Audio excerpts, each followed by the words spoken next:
Bonjour à tous, pour ce numéro d'avril, je vous entraîne sur la base école de l'aviation légère de l'armée de terre dans le Var. Ici sont formés les pilotes et mécaniciens du nouvel hélicoptère européen NH90 baptisé Caïman, l'un des appareils les plus modernes du XXIe siècle qui équipe également la Marine nationale. Avec l'arrivée du Caïman, le centre de formation interarmée NH90 s'est doté de nouvelles technologies d'enseignement. C'est ce que vous allez découvrir dans ce magazine 100% innovation dans les armées. Alors nous voilà à bord du Caïman. Bonjour capitaine. Alors quelles sont les nouveautés qu'apporte cet appareil ? Eh bien, bonjour Sam, bienvenue à bord du Caïman à destination des zones de l'Esterel.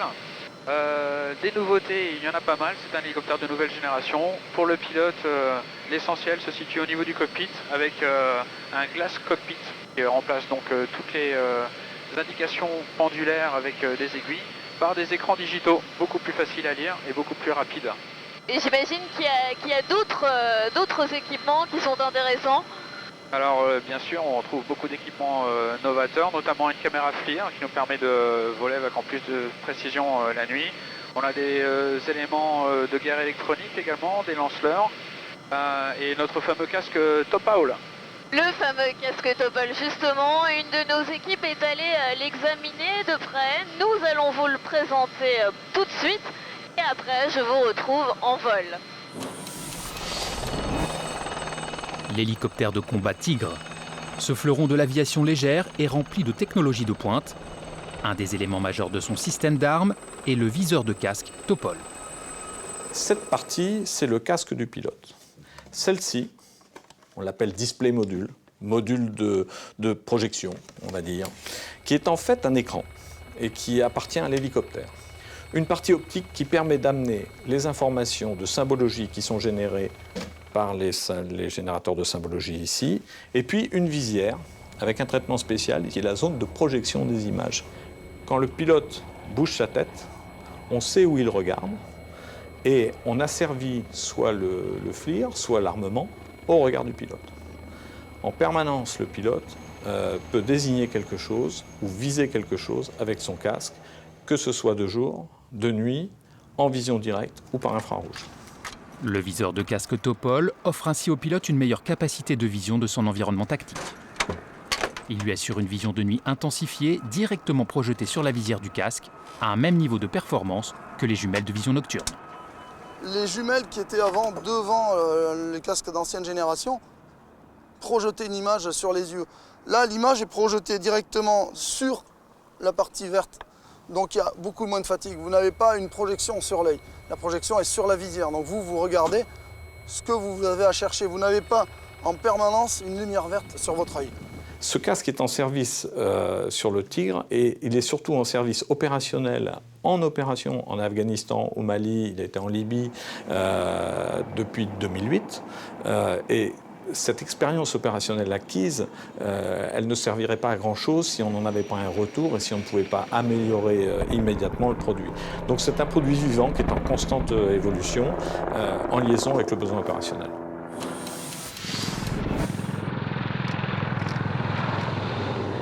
Cet hélicoptère d'assaut et de manœuvre est capable de transporter 14 commandos équipés, d'embarquer 2,5 tonnes en soute et notamment un véhicule léger ou encore il veut installer 12 civières pour une évacuation médicale. Grâce à ces équipements de navigation, il veut voler de jour comme de nuit et dans des conditions météorologiques dégradées. L'armée de terre s'intéresse également à d'autres innovations comme l'exosquelette Hercule. Cette structure mécanique facilitera le port et la manipulation de charges lourdes. Pour le fantassin, regardez, le reportage commence maintenant.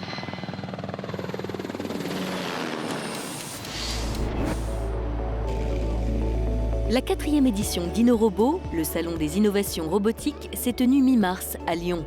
Les geeks du monde entier ont pu y découvrir les dernières inventions créées pour simplifier notre vie quotidienne.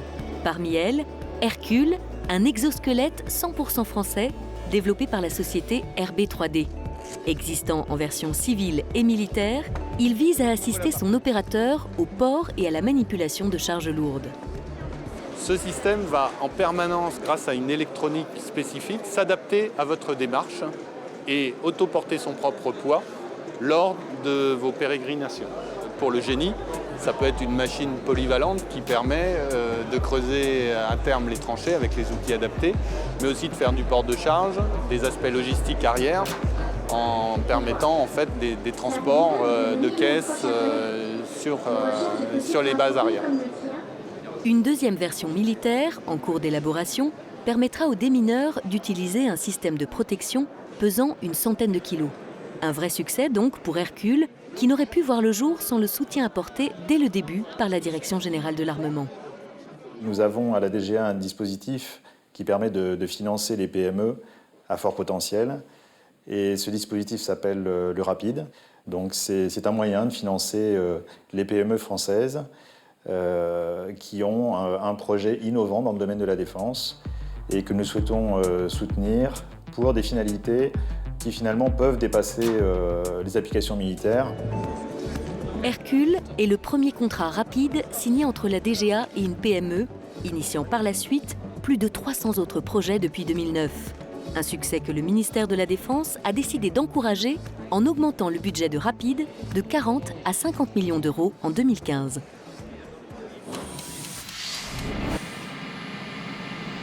Et oui, on pourrait croire que je suis aux commandes du Caïman, mais il n'en est rien. Je suis installée dans le simulateur de vol. Bonjour lieutenant, à quel type de mission peuvent s'exercer les équipages ?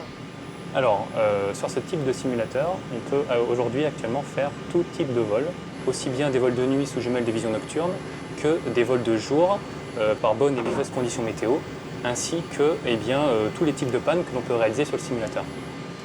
Et quels sont ses principaux atouts ? Les atouts de ce simulateur sont tout d'abord la qualité de son immersion pour les équipages, mais aussi pour nous, derrière, en tant qu'instructeurs, toutes les possibilités qui s'offrent à nous en matière de réalisation et de préparation de mission. Je vous laisse les commandes. Dans le prochain sujet, vous allez découvrir comment les technologies de l'information et de la communication ont amélioré, voire révolutionné la conduite des opérations, notamment dans le domaine de l'appui aérien, en 10 ans, le temps d'attente entre une demande d'appui-feu aérien et l'attaque a été divisé par 4. Explication en images.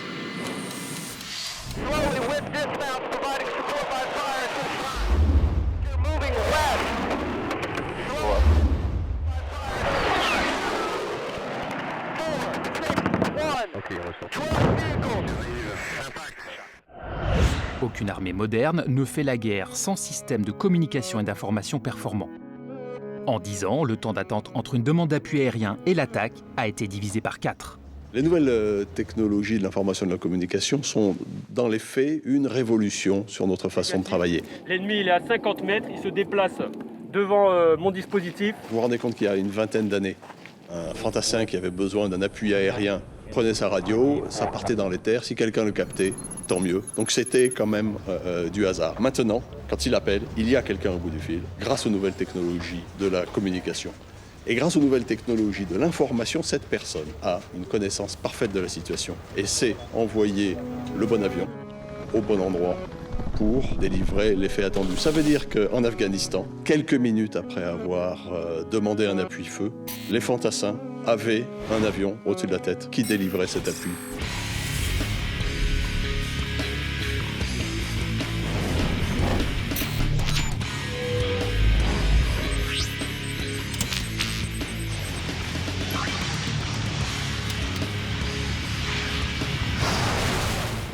Ce dont nous avons besoin, c'est de visualiser en temps réel l'ensemble des aéronefs qui évoluent au-dessus d'un territoire, que ce soit notre territoire national lorsque nous assurons la sûreté aérienne, ou que ce soit un territoire extérieur lorsque nous menons des opérations aériennes, comme au Mali.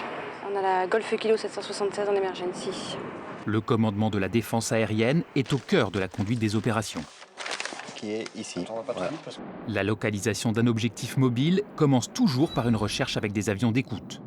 Une fois détecté, la surveillance est constante et la destruction interviendra au moment choisi. Objectif, causer le moins de dommages collatéraux possible. La gestion en temps réel, c'est fusionner l'ensemble des informations, c'est analyser pour intervenir au plus vite.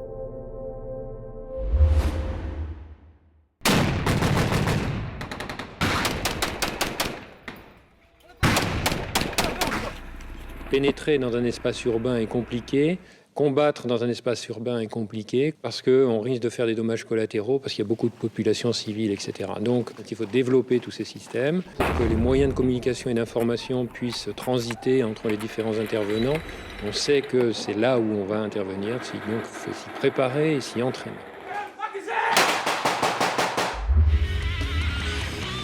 Aujourd'hui, les technologies de l'information et de la communication ont radicalement changé la façon de combattre.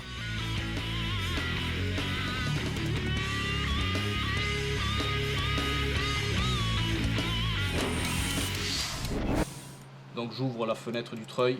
C'est une première dans l'aviation légère de l'armée de terre. Les maintenanciers d'un hélicoptère vont être formés au sein de la même école que les pilotes. Et vous le voyez, avant de manipuler le véritable appareil, ils vont s'entraîner sur ordinateur. Cela représente 70% de la formation. Et qu'ils soient issus de la Marine nationale ou de l'armée de terre, ils vont utiliser ce simulateur européen avec des représentations en 3D. Ici, pour se servir d'un tournevis, il suffit d'un clic. Et avant d'aborder la maintenance réelle, nous allons parler d'un autre aéronef, mais celui-là n'a pas de pilote embarqué. Le drone de surveillance Reaper, récemment acquis par l'armée de l'air, est aujourd'hui déployé au Niger et nous sommes allés l'observer.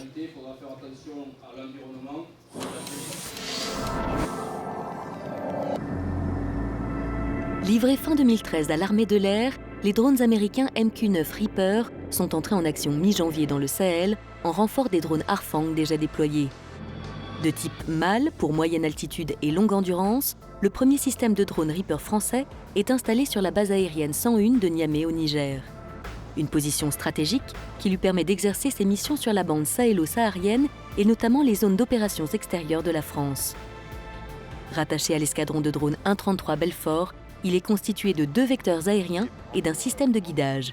Le Reaper, clairement, est aujourd'hui l'aboutissement de l'expérience acquise par les aviateurs de l'armée de l'air, sur Hunter d'abord, sur Harfang ensuite, et aujourd'hui, mon escadron, l'escadron de drone 133 Belfort et ses personnels, sommes prêts, grâce à cette expérience acquise en Afghanistan, en Libye et au Mali, à mettre en œuvre sur toute la gamme de services que peut offrir un drone MAL, le Reaper.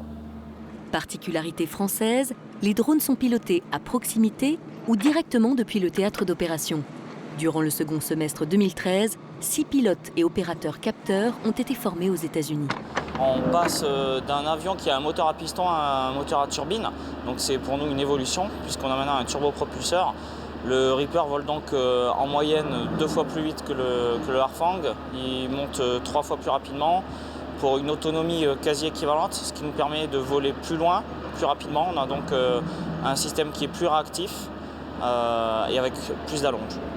D'ici 2019, 10 autres drones devraient rejoindre les aéronefs de l'escadron 133 Belfort pour remplacer progressivement les Harfang et atteindre un ensemble opérationnel de 12 drones.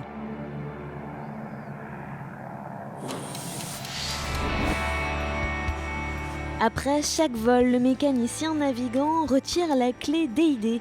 C'est un peu le mouchard du Caïman. Les données enregistrées fournissent toutes les informations relatives à la mission et permettent de détecter une éventuelle panne qui sera ensuite traitée par les mécaniciens du centre de formation. Ils sont une quarantaine au total. C'est l'heure de se quitter. Avant, nous souhaitons un très bel anniversaire à l'aviation légère de l'armée de terre qui célèbre cette année ses 60 ans. Restez connectés avec nous grâce à nos réseaux sociaux Facebook et Twitter. Et puis bien sûr, rendez-vous le mois prochain pour un nouveau numéro du Journal de la Défense.